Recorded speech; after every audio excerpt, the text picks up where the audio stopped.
আসসালামু আলাইকুম ওরহমতুল্লাহি ওবরকাতুহ। দেশ বিদেশের যে যেখান থেকে দেখছেন সবাইকে জানাচ্ছি আন্তরিক প্রীতি ও মোবারকবাদ।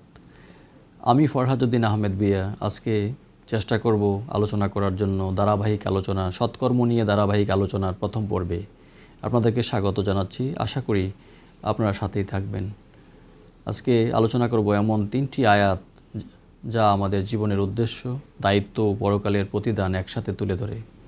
সূরা আল বাকারা কোরআনের সবচেয়ে বড় সূরা, যেখানে আল্লাহ তাআলা মানব জীবনের সম্পূর্ণ দিক নির্দেশনা দিয়েছেন, জান্নাতের সুসংবাদ দিয়েছেন। সূরা বাকারার আয়াত নম্বর 25-এ আল্লাহ বলেছেন, আর তাদেরকে সুসংবাদ দাও যারা মুমিন এবং সৎকর্মশীল, তাদের জন্য রয়েছে এমন জান্নাত যার নিচ দিয়ে ঝর্ণা দ্বারা প্রবাহিত।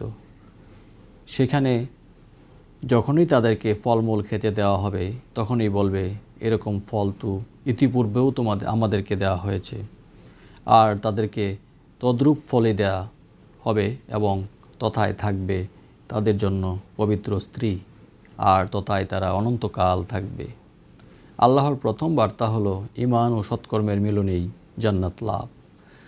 জান্নাত শান্তি, সৌন্দর্য এবং পুনরাবৃত্ত সুখের প্রতীক। ফলগুলো একই মনে হবে, অর্থাৎ জান্নাতের প্রতিটি নিয়ামত আগের চেয়ে উত্তম হবে। পবিত্র স্ত্রী অর্থ এখানে এমন সম্পর্ক যাদের কেউ স্পর্শ করেনি, যেখানে নেই দুঃখ, প্রতারণা বা বিচ্ছেদ। আত্মসমালোচনা ও সতর্কবার্তা। সূরা বাকারায় আল্লাহ সুবহানাল্লাহ তাআলা আয়াত নম্বর 44-এ বলেছেন, তোমরা কি মানুষকে সৎকর্মের আদেশ করো আর নিজেদেরকে ভুলে থাকো, অথচ তোমরা কিতাব পাঠ করো, তবে তোমরা কি বোঝো না? এই আয়াতটি বিশেষ করে আলেম, শিক্ষক এবং সমাজের নেতৃত্ব দানকারীদের জন্য সতর্কবার্তা। যারা দায়ী আছেন তাদের জন্য সতর্কবার্তা। আমরা প্রায়ই অন্যদের পরামর্শ দেই, কিন্তু নিজেদের জীবন ঠিক করি না। আল্লাহ বলেন, তোমরা কি কিতাব পড়ো না, তবে কেন বোঝো না? এটি আত্মজিজ্ঞাসার শিক্ষা দেয়। নিজের আমল যাচাই করা খুব জরুরি। ক্ষমা ও তওবা সম্পর্কে সূরা বাকারায় 58 নম্বর আয়াতে আল্লাহ সুবহানাহু ওয়া তাআলা বলেছেন, এই জনপদে প্রবেশ করো, যেথা ইচ্ছা স্বাচ্ছন্দ্যে আহার করো, মস্তক অবনত করে দরজা দিয়ে প্রবেশ করো এবং বলো, ক্ষমা চাই, আমি তোমাদের পাপ ক্ষমা করে দেব এবং সৎকর্মশীলদেরকে আরও বেশি দেব। আল্লাহর দরজা সবসময় খোলা তাদের জন্য যারা তাওবা করে। কৃতজ্ঞতা ও নম্রতা আল্লাহর রহমত অর্জনের উপায়। প্রিয় দর্শক, মাথা অবনত করে যে প্রবেশ করার কথা বলা হয়েছে, এটি প্রতীকী অর্থে অহংকার ত্যাগের নির্দেশ দেওয়া হয়েছে। আল্লাহ বলেন, শুধু ক্ষমাই নয়, তিনি আরও বেশি দিবেন, এক্সট্রা রিওয়ার্ড দিবেন। প্রতিটি মানুষ ভুল করে, কিন্তু আল্লাহর দরজা কখনো বন্ধ হয় না। আজ থেকেই চলুন শুরু করি, নিজের জীবনকে সৎকর্মে ভরিয়ে তুলি। আর নিজের ভেতরটা আসলে আমরা তাকানো উচিত, আত্মসমালোচনা করা উচিত, আর আল্লাহর কাছে আমাদের ফিরে আসতে হবে, আল্লাহর কাছে সাহায্য চাইতে হবে। ওনার কাছে আমাদের আসলে হেদায়েতের জন্য অবশ্যই আল্লাহর কাছে বেশি বেশি দোয়া করতে হবে। হেদায়েত যদি আল্লাহ তাআলা আমাদেরকে তৌফিক রাখেন, তাহলে আমরা সফলকাম হব।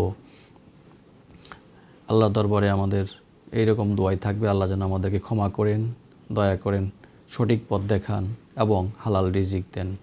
আজকের এই আলোচনাটি আপনাদের যদি ভালো লেগে থাকে, তাহলে আপনারা এই আলোচনাটি দয়া করে অন্যরাও যাতে উপকৃত হতে পারে, সেই জন্য আপনি দাওয়ার নিয়তে ছড়িয়ে দিতে পারেন।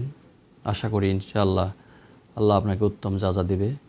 আর পরবর্তী যে কোনো আলোচনায় আপনাদের সাথে থাকার প্রত্যাশা ব্যক্ত করছি ইনশাআল্লাহ।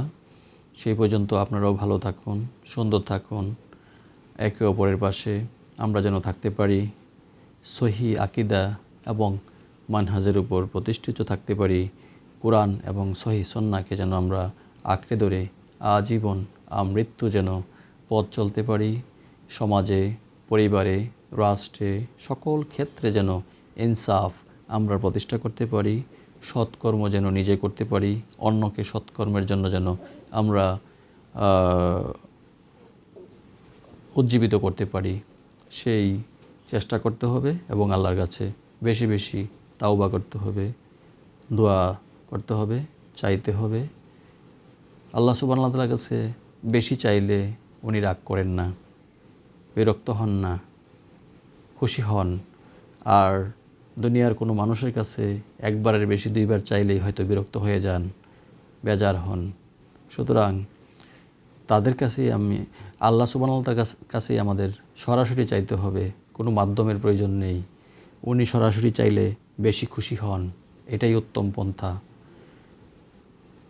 তো প্রিয় দর্শক, সবার শুভকামনা এবং সুস্বাস্থ্য কামনা করে আজকের মতো এখানেই বিদায় নিচ্ছি।